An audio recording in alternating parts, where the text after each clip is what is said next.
verses 8 and 9. It's familiar. Genesis 3 and 8, and it reads, "And they heard the voice of the Lord walking in the garden in the cool of the day. And Adam and his wife hid themselves from the presence of the Lord, God among the trees of the garden." Verse 9, and this is where we're going to hang our head at. "And the Lord God called unto Adam and said unto him, Where art thou?" Today I want to talk on this subject, conversation, life changes. Conversation part 1, life changes. Look at somebody and say, conversation. Look at somebody and say, conversation. Look at one more person and say, conversation. You may be seated. Conversations. The Bible said that God said unto Adam, "Where art thou?" To me, it looks like life have changed for Adam. To me, it looked like some things that changed in Adam's life for God to be asking, "Where are you?" Some things didn't change. See, there are a few things we must do in order to have a great relationship with one another. And that thing is communication with one another. Having conversation one to another. The one thing most people like to do is what I like to call, many like to call, is beat around the bush. People like to beat around the bush. When some propose a question, many will avoid the question by saying and doing various things. If we think about it, there's truly only one way to answer a question, and that's God's way, the King way. And that's just answering it with the truth. But a lot of times, the truth may be hard for someone to swallow, or the truth may be hard for us to say, so we beat around the bush. We say all different types of things in order just saying what the truth is, how we really, truly feel.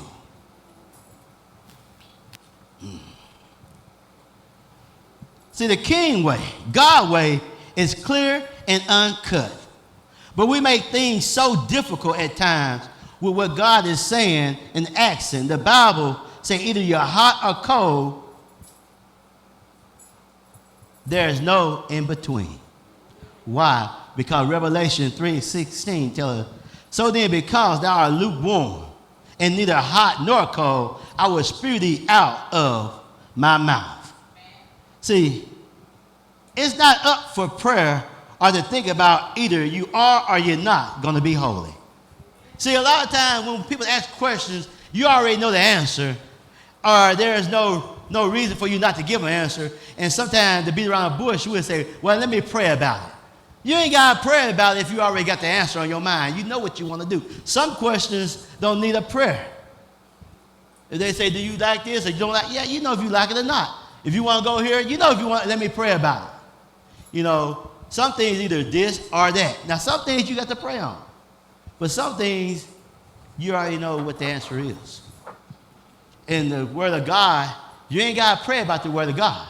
And a lot of times we find ourselves praying about the Word of God, if it's true or not. If it's the Word of God, that's what it is. Ain't no use you praying on it.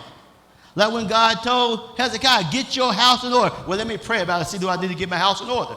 There's no praying about it. Get your house in order. Live right, do right, be right, talk right. Let me pray about it. You don't have to pray about it. Just do. Something we just need to sit down and talk about. Because we know what we want to say. But somehow we refuse to say it or discuss it. We need to be more like children. You know what children do, kids do, little kids? They going to say what they mean, no filter, they just going to say it. You all for big, you all for skinny, you all for white, you all for black, you got wrinkles, you bald-headed, you ain't got no hair, what happened? They just going to say whatever comes to their mind. And it's just the truth. They don't care. They don't even think. See, they're not thinking about your feelings. They're just speaking the truth, what they see. Now, your feelings get tied into it, but is it true what they saying?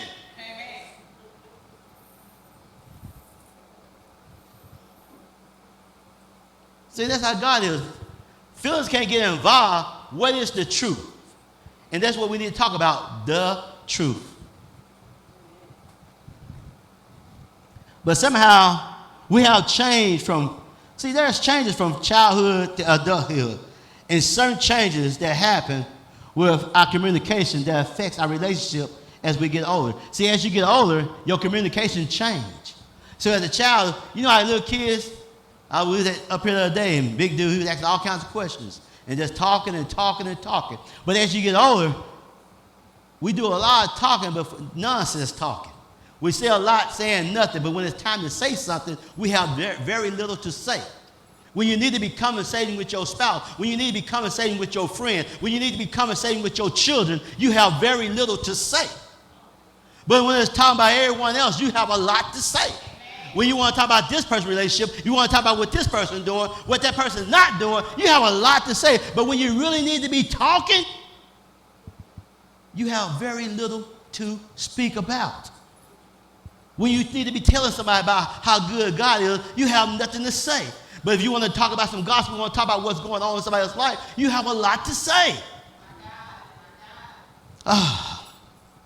As we grow, as we get older, we must learn how to change with the relationship. Hey, have you ever wondered why some of our relationships start fading away, start falling apart? Have you ever been in a relationship and it seems like you begin to get distant from each other? You ever wonder why is that so? It's because someone forgot to change. Someone forgot to move to the next level and is still living on the memories that was created from the past. And that's something they no longer need. You still treat them like you was treating when y'all first got together, and now they need something different because they didn't change. They didn't change. Because we didn't make the change. What I mean is our relationship have changed because people change. Listen, it was a great writer said once before, said, if you're in a relationship for a long term with anybody, one day you're going to wake up to a stranger. If you stay in a marriage, you stay in a relationship with anybody for a long time, even friends, one day you're going to wake up to a total stranger. They're not going to be the person they was. Why? Because life changes. People in ways, see, life changes people in ways that they can't predict. If you just look back over your life, you will see just about every 7 years, some type of major change happened in your life. I can just go back about 28 to 35 years. I can go back 35 years and look at every change. I can even go back 42 years and look at every change. I remember in 82, I was 14 years old. Baby sister, Bridget, born. I leave the house thinking I'm grown. All this happened, I'm just saying. In these 7 years, let me tell you what happened in those 7 years. I leave the house, a sister get born, I graduate. Tried to go to college, didn't work out. Here it is now, it's 89. Another 7 years about to take place. And between 89 and 96, I done got a job, then got a child. Start selling drugs. I'm just saying, 7 years, something happened. Then the next 7 years, from 96 to 2003, that right there was crazy. Here it goes.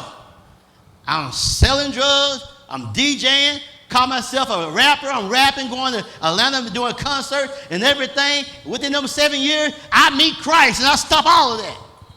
7 years. Then the next 7 years. From 03 to 2010, I get married. I lose my job. God tell me to start a church. All in them 7 years. Then here we go from 2010 to 2017. Start a church. Lose another job. Bouncing back and forth. Trying to make a marriage work, don't even know how to make it work. First 3 years, a bunch of hell. I'm just saying, those 7 years, all kinds of stuff happened. Then here we go. From 2017 to right now. 7 years. Y'all know what happened in the last 7 years. I become a bishop. I get sick, get COVID, almost die. All these things. At the first of the 7 years, I'm back in the last 7 years, lost a job again. In between jobs, and I get this church. So every 7 years, major things happen. And then I forgot. Remember I said I started out at 14? My baby sister was born? Not really. Because when my next 7 years, the second 7 years at 28, my next baby sister was born. 28 years later. I'm just saying, every 7 years, major things happen in your life. If you with somebody, you're not changing, they changing, then y'all gonna have some problems. People are not the same. So this means we must learn how to love and relate to a different version of the type of person that we with. And a different version of the same person can feel like a completely different person. That was a mouthful. Let me say that again.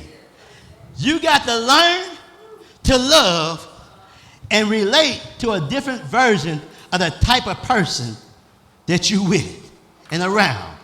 And a different version of that same person can feel like a completely different person. I'm telling you. You like, I don't know what we thought. Have you ever heard the version? People saying, I think we growing apart. Because somebody changing and somebody else refused to change. That's what's going on. Did you know even your taste buds and everything else change as you get older? Some things you're not allergic to when you're younger, as you get older, you get allergic to it. Your body changes every second. Okay. I got to get through this thing. This is why we must change, or we'll find ourselves in a relationship with the old person who have became a new person, and we find ourselves giving them what they used to want. So you got to change. So you still treating them like I know we say, don't start nothing you can't keep up. But sometimes with you keeping up, they don't want no more. I'm just saying, sometimes. And that's why it is when you come to church. You got to change because you grow in maturity in God. And so when you first start, you don't know too much. But the more you know about God, the more your life's going to change. The more you're going to do things differently. Because you know now, you know this. He's like, I didn't know that. Now I know this. And you grow in God, and things changes for you as well. In the ministry. In the ministry. Did you know that there are some things that God changes? And some things in our life is for us to change. And sometimes God make us walk through some things, take us through things. And relationships are one thing that we got to grow through. God not going to change the relationship for us. We got to grow through those things. We got to walk through those things. Let me tell y'all something. And I bet you a lot of us do this.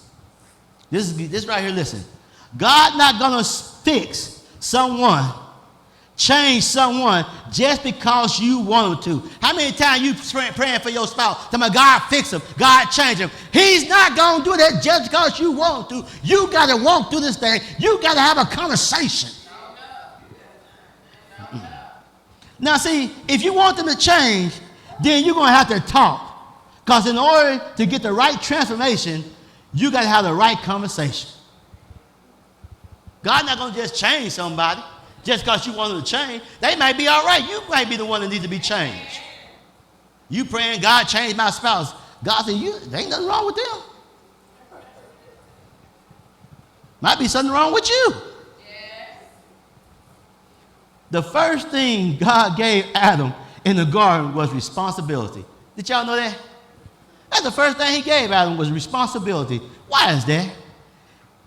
Because you can't give someone something precious, someone something valuable without seeing how responsible they are. I'm about to go somewhere. Let's hold your muse. I'm about to go somewhere. I was thinking about, like our children. My children, each one want a nice car when they get their first car. No, I got to give you something to see how responsible you are with just regular. I got to give you something that you can dent up, that you can wreck. I can't give you something real good. Your first car, it got to be a beat 'em up. It got to be a hoopty. It got to be something that you can tear up. I got to see how you're going to be responsible. And I'm going to say this. Because I don't know what Chris going to do. But out of the first four, only Kanaya and Swanee kept the car we gave him for a whole year and still got it. All the rest of them jokers, boy, I tell you what, they went through 3 or 4 cars in 1 year. My God. They can't keep up. I'm just saying. But Swanee, I gave him a car. He kept that car for 3 years. Then sold it. I kept it for 20 years just about, and he kept on driving. Kanaya get a car, she kept it, still driving. Ain't nothing wrong with it. But the other two. Woo! Got how deep pockets around them jokers. Kids will run you ragged. You worry about the kids when they're young, they want this for school. Wait till they get out of school. They want bill money, rent money, car money, insurance money. I'm telling you. And I remember when Swanee first was coming up, I got to have this for school. I was like, man, I'll just go back to school. It's cheaper. But I'm just saying, but these are relationships. It's just like when you first get in church. You so happy, so excited. But as you grow, somehow it seems like our light getting brighter. Sometimes our light get dimmer. Because the responsibility that you realize that you have that you didn't think you had. Responsibility slow you down sometimes. Oh, okay. I'm gonna leave that alone. I'm gonna move on. I'm saying move on. I'm saying move on. See, when you're not responsible, you can't see what you have in your presence that's valuable. And some people that hangs around you, some people that you are with, can't see your value, can't see that you are assets, that you're an asset. They can't see that you are an asset. Some people won't realize that you are an asset, that you are valuable until you're absent. That's real talk. But the kicker to all this is we tolerate all that. And why do we tolerate this? Because sometimes we tolerate these things because we don't know our worth. We don't know who we are. But when God shows us who we are, when he shows us that we are 1 Peter 2:9 saint, see, once you realize who you are, you'll realize that you may not be compatible with that person. You'll realize that y'all don't belong together. You'll realize that y'all are unequally yoked. But you have to know who you are first. See what they'll do. See what happens a lot of times. You know, when you realize who you are, you're like, we don't need to be together. We need to separate. They're like, I thought you loved me. I thought you was attracted to me. Yep. The other version of me was. The insecure version of me was attracted to you. The less confident version of me was attracted to you. See, sometimes you haven't grown past that, so you're attracted to certain things because of the confidence you have in yourself. How you see you is how you see who you with. Okay. I'm just trying to help somebody. You see, until you change, there's going to be a version of you that's going to be attracted to a version of other people. But once you mature, you'll no longer be attracted to, no longer fit together like a hand in a glove. Let me go somewhere with this. What I'm trying to say, you need to mature for you truly pick a steady relationship. You need to mature. Okay. You need to grow as much as you can before you choose, because as you mature, as you grow in the Lord, your attraction evolves. See, as you grow in the Lord, there's 2 types of fruit. It's the spiritual fruit that we eat and the fleshly fruit. And so as you grow one way or another, that's what you're going to be attracted to. If you grow in all the flesh fruit, you're going to be attracted to fleshly people, the worldly people. That's what you're attracted to. You're going to want somebody to act like this, talk like this, look like that, walk like this. Because that's what you're attracted to, because that's what you are feeding yourself. But then when you start growing spiritually, your attraction switches. And what was good, that looked good, sounded good, felt good, don't look, feel, or sound good anymore.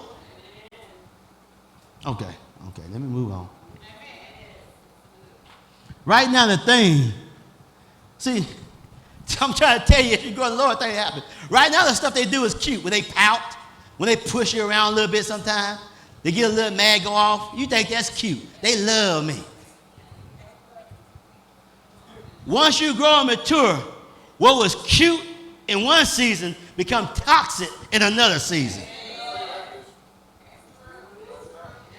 What happens a lot of times, see, when you get in a relationship with somebody, value who you are, when somebody see how precious you really are, when somebody can see your worth, see, when somebody see your worth, they ask you questions. What do you want to do? How you like this? What you think about this? See, they involve you in everything. They just don't do it and expect you to tolerate it. See, a lot of times we're in a relationship, people just do things. They go somewhere, bring you something, say, we going here, and you'll tolerate it because they're doing something for you.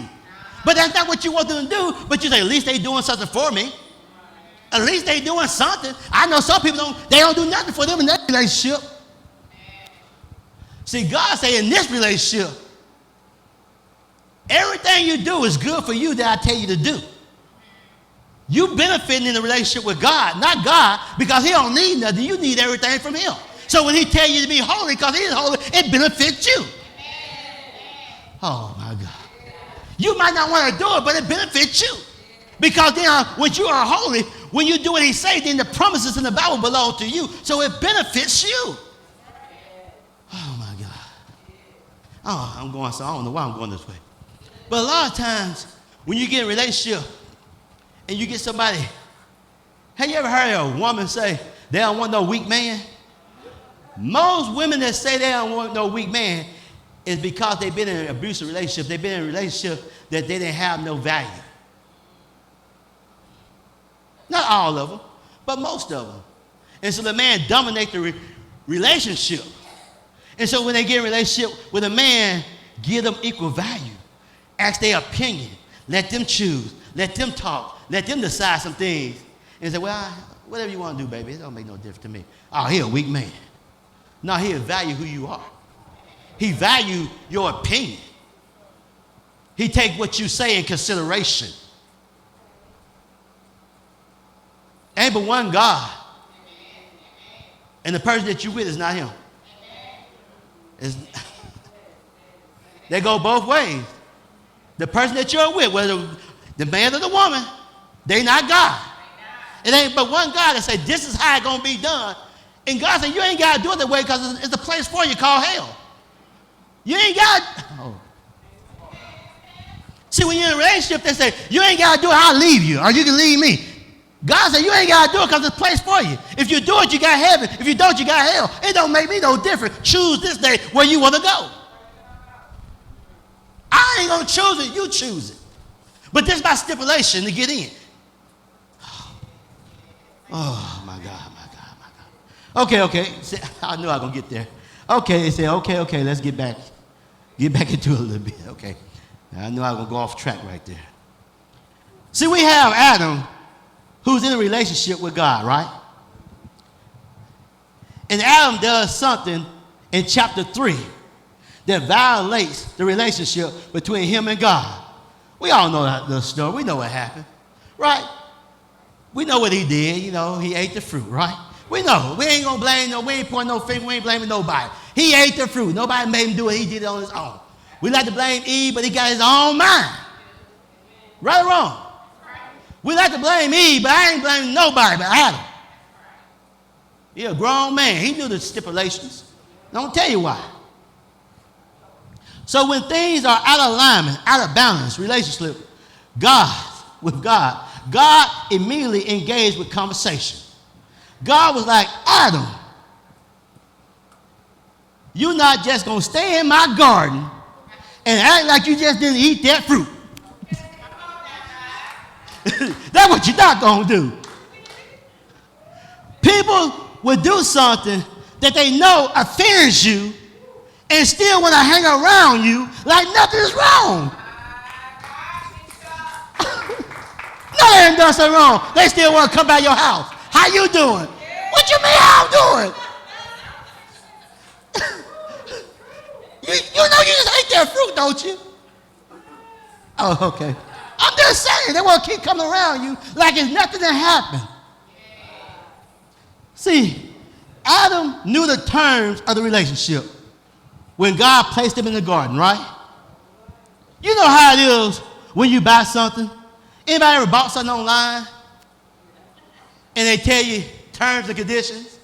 And if you agree, check. Even on apps, if you agree to these terms, and we just scroll, we don't read it, do we?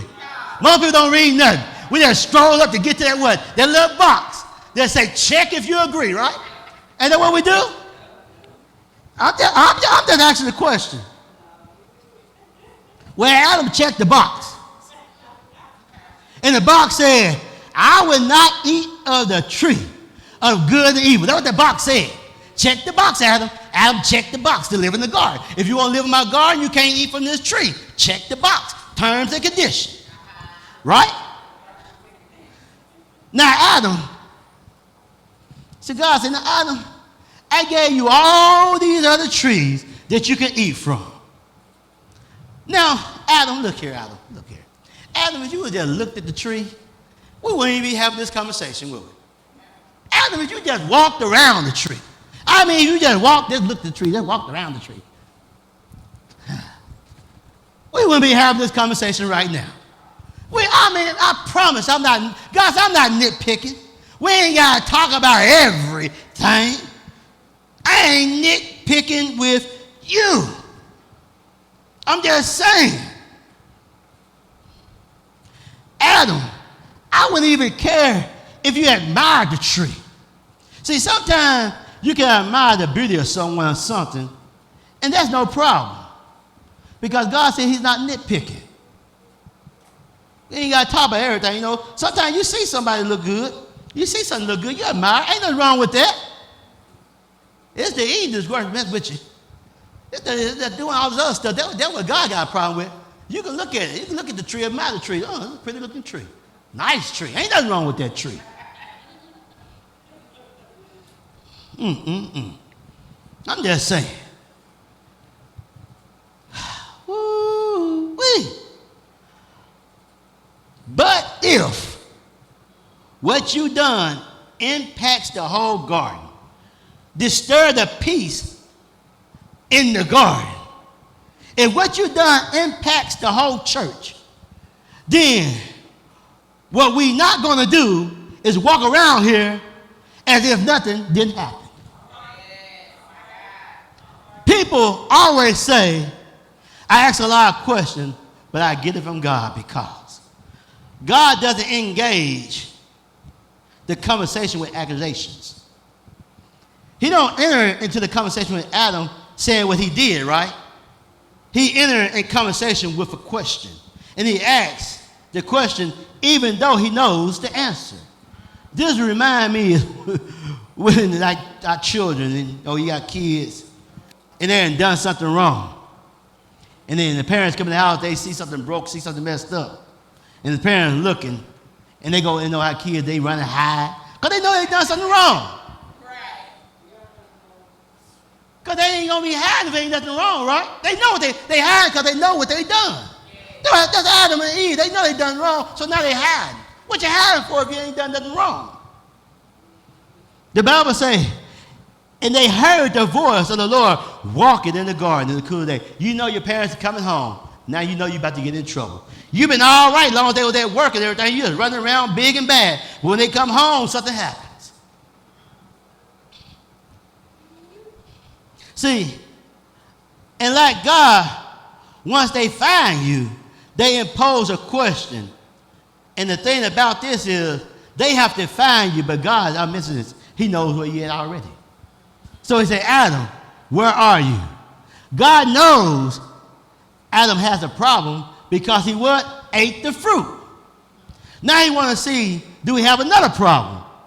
Because as I said before, sin would take you farther than you want to go and keep you longer than you want to stay. See, when you're enduring sin, it'll take you further out there than you want to go. You think you're just going to do this one little sin. And see, once you tell one lie, you got to take it. It just keep growing. Once you do one thing wrong, you got to do something else to cover up what you did wrong. Sin would take you farther than you want to go and keep you longer than you want to stay. Now, we all know Adam has a fruit-eating problem, don't we? He got a fruit eating problem. What we need to know is, do he got a lying problem too? What I found out in my walk with the Lord, if you have a fruit eating problem, then you develop other problems. See, when you got a fruit eating problem, it lingers into a pride problem. It lingers into a defensive problem. How many times when somebody do wrong, you get the question, they get defensive. They get pride. Why would I do something like that? I mean, other problems come up, I'm saying. And then we found out through Adam, not only did he have a fruit eating problem, he had a finger pointing problems too, didn't he? It was that woman you gave me. I'm just saying, ain't that what happens a lot of times in relationships? When you're in a relationship, it's always the other person's fault why you didn't do what you're supposed to have been doing. Well, if you would have did this, I would have done that. With God, God, why you didn't do this? God, why you haven't healed me yet? God, why he haven't? We always point the finger at somebody. Why are we always pointing these fingers at somebody? So God asked Adam, where are thou? Now God knows where he's at. He just needs to know, do Adam know where he's at? Somebody said, huh? He said, Adam, where are thou? He ain't asking because he don't know. He need to know, do Adam know where he's at? Because if Adam don't know where he's at, then there's a problem. And Adam don't know, there's a problem. Because if Adam don't know where he's at, that's a problem, right? And y'all said, I'm going to break it down to you. Hold on. It's like being in a relationship and not knowing there's a problem. One person feeling one way about the relationship while the other person thinking everything's just fine. You ever been in a relationship like that? That's how it is in church. You think it's all just fine. No, you ain't doing right just because God haven't brought judgment on you. You know you ain't doing what you're supposed to do. You know you ain't showing up on time. You know you ain't praying like you're supposed to be praying. You know you ain't reading. You know you ain't giving your tithes like you're supposed to be giving it. But because God ain't raining down hell on you, you think it's okay. Sometimes in a relationship, a person ain't got to say nothing. They let you, well, they say you give them enough rope, they'll hang themselves. God ain't going to let you. Sometimes God lets some people right now hang themselves. You know you're supposed to be paying your tithes, but you ain't paying them. And you steady getting this and you steady getting that. You living lavish life. You got more than you're supposed to have. But that's okay. The rope getting longer. Okay, I'm going to leave it alone. I'm going to move on. Whew. Where are you in the relationship? I see you every day when I come home. See, there's one thing to have a problem within the relationship, but it's another thing for you not to see there's a problem. You think it's okay while the other person is thinking. Is there not a problem with you? You don't see anything wrong with us? Think about that. You don't see anything wrong with us? You don't see there's a problem right now? You don't see this?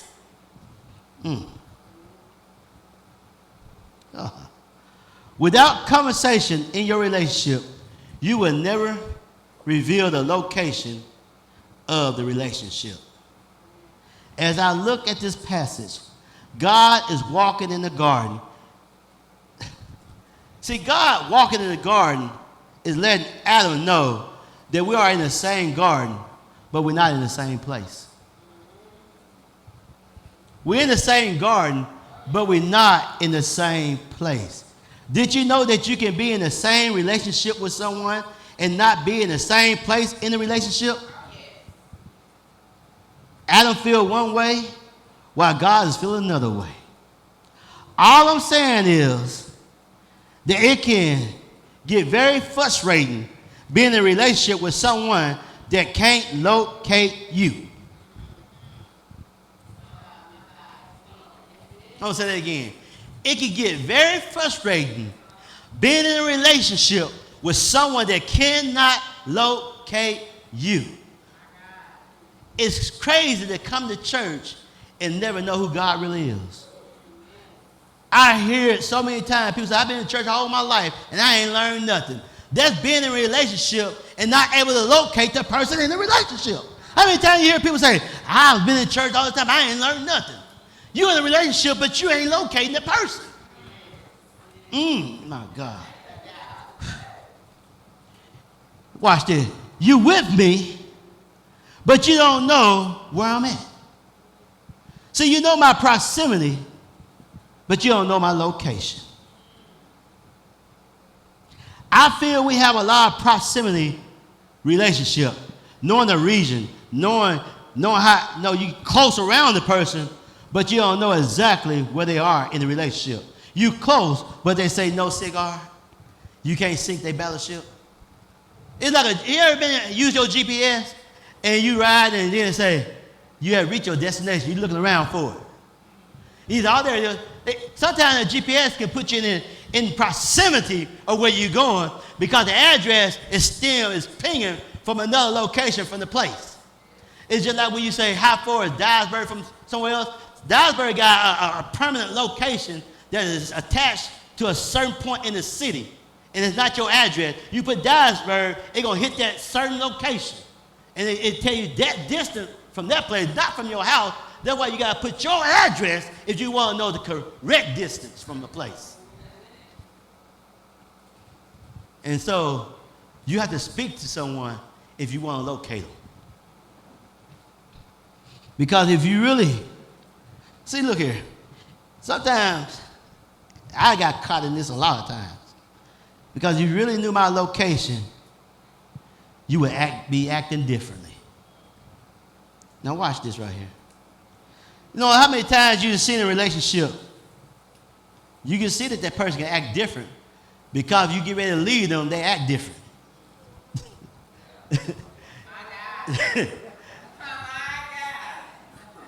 Somehow they find your location, don't they? They found that location.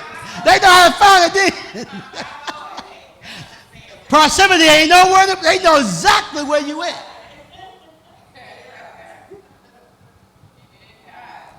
As men, how come we know what to say when we have to say it? We know what to say when we have to say it.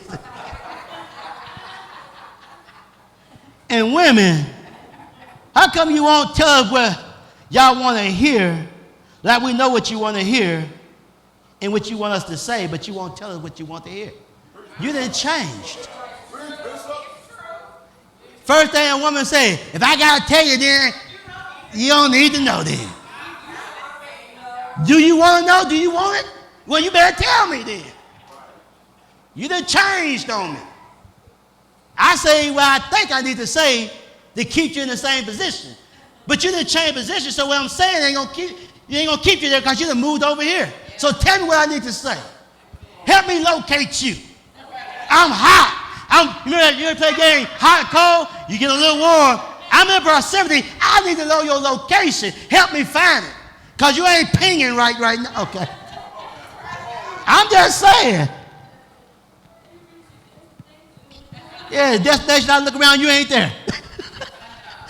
Shoot. This is why people stay in some relationship, because they see glimpses of who they want to see or who they think the person is based on when they act like or want to leave them. So they say, oh, he can't act right. Oh, she can't act differently. Because every time I get ready to leave them, they act like I need them to act. Because right then, you are vulnerable, you are open, and they can see your location just for a second. Oh, I'm going to leave that alone. I get in your proximity when I'm forced to find your location. It's like people are forced to get in. This reminds me of the world. Watch this. Somebody gonna get this. See, the world is forced to get in the proximity of God when things happen in their life. They act like they forced to get in the proximity of a Christian. Because they become a Christian, they think they become a Christian because now they're praying because this is going wrong. You ever see somebody something go wrong in their life? Now they want to pray about it. They want to talk to God about it. See, the thing about it is they're in the proximity, but they don't know God's location. They don't know who he is. They're in the proximity because they're praying, but they don't know who they're really praying to. They know God, but they don't know his location. Oh, my God. In a relationship, you might know a person is not happy, but you don't know they're miserable. Did you know that? You might know that they haven't left yet, but you don't know how hard they're struggling just to stay. You can be in a relationship and that person doing everything they can just to stay with you. All you know, they ain't left yet. You think there's nothing wrong because they haven't left. Because you know why? You ain't had no conversation. So you don't know how they really feel. You know that they might be faithful and committed to a relationship. It's not. But you don't know the only reason they are faithful and committed is because they are faithful and committed to God and they want to be holy. Not because they're happy. Some people are faithful in relationships not because they're happy, it's because they're a Christian. Okay, let me move on. I'm almost done.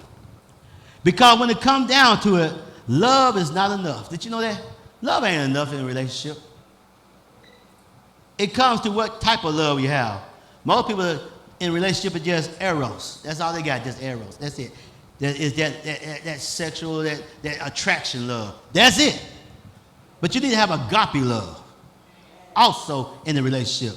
Because that's the only one that doesn't attach itself to any conditions. I think we got a misunderstanding of unconditional love. It doesn't mean that I tolerate you. That's not unconditional love. I put up with dysfunction. I put up with abuse. I put up with different issues. Unconditional love means that I can love you and know that we're not good for each other. Look, this is what unconditional love means. It means that, look here, I want the best for you, truly. I want you to have everything that you're after. I want you to have the best in your life, but just not with me. That's unconditional love. They be like, but I'm better. You got to be better for somebody else. Because right now, your better ain't good enough for me. You've been wrong too long. It's time for you to move on. I love you. I want the best for you. But you've been wrong for too long. You got to move on. I want the best for you. I'll help you any way I can. But we can't help each other together. I love you unconditionally. I'm going to help you. I'm going to be there for you. I ask you to call every once in a while.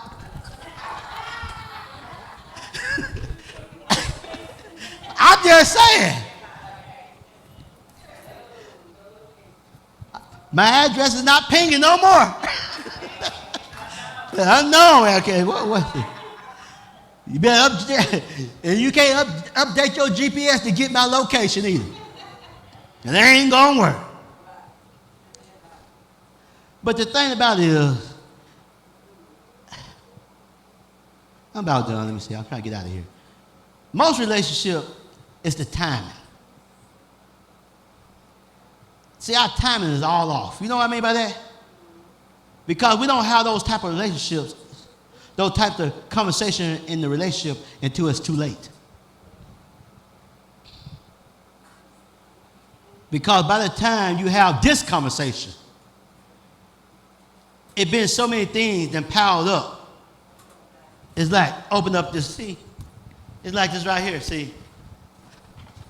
By the time you have this relationship, it's like this right here. You get ready to talk about it, and everything get to fall now. All kinds of stuff in there.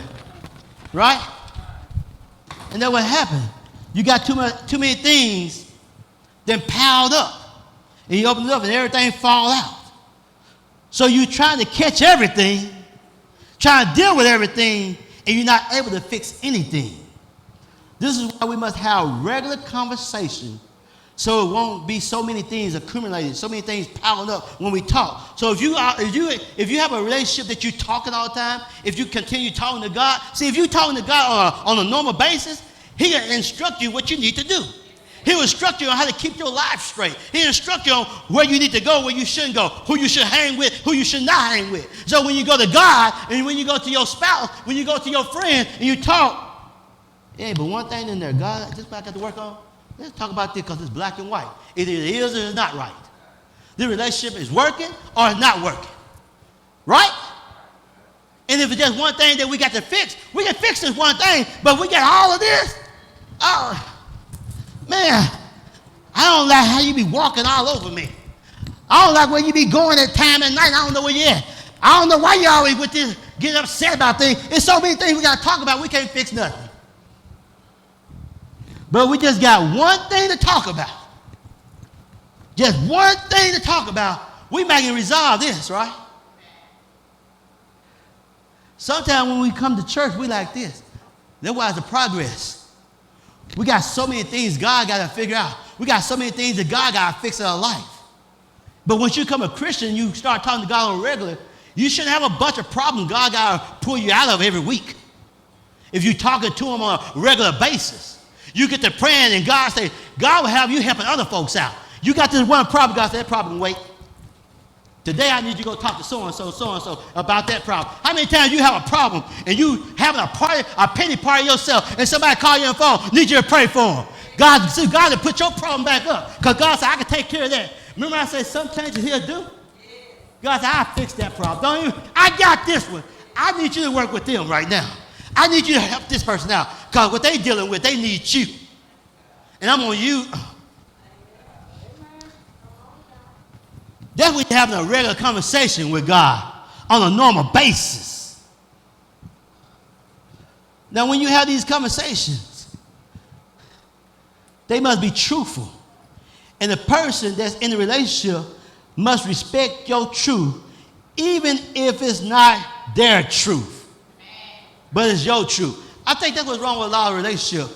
Just because what they're saying don't line up to what we want them to be saying, or not like we see it, don't mean it's not true. Your truth may not be my truth, but can you expect me enough to hear my truth? Oh, my God. Oh, my God, my God, my God. And there are going to be many people that's not going to be able to understand your truth because they haven't experienced and went through the things that you went through to understand your truth. We'll talk more about that next week. How come sometimes people don't understand what you're saying to them? We're going to talk about understanding the conversation. Because a lot of times you talk to a person, they trying to talk to you, you talk at the same time, ain't nothing happening because you can't understand them. We're going to talk about understanding the conversation next week. Be here. But I found out throughout my walk of life that a person only can give you so much truth. And that truth depends on how much they trust you. If I don't trust you, I'm going to give you the truth, but only just a little bit of it. Because the Bible tells me in Proverbs 11:13, the talebearer reveals secrets, but he that is of faithful spirit conceals matter. See, God trusted Adam enough to tell him about the tree of good and evil. But how many know that you can allow people to enter into your circle and cause you to misuse the trust of someone of the person that entrusts you with it? Because, so what happened, let me explain. I'm trying to get out of here. Somebody can tell you something deeply and personal about them, and then here come your friends talking about them, and you think you helping, and you reveal what they said to you. And they use what you said to hurt them. Oh, my God. Because you're trying to take up for them because you know the truth, but it wasn't for you to tell the truth. You can't tell somebody else's truth if they don't give you permission to tell it. Stop trying to tell what other folks' truth. I probably run our mouth too much. Remember I said we have conversations that we shouldn't be having, and that's part of it. That's part of it. My last thing, I'm getting up out of here. I promise you this. When people let you see their vulnerability, They believe you won't use it. You won't use what you know about them to hurt them later on. So most people will give you their honesty, but you have to earn their vulnerability.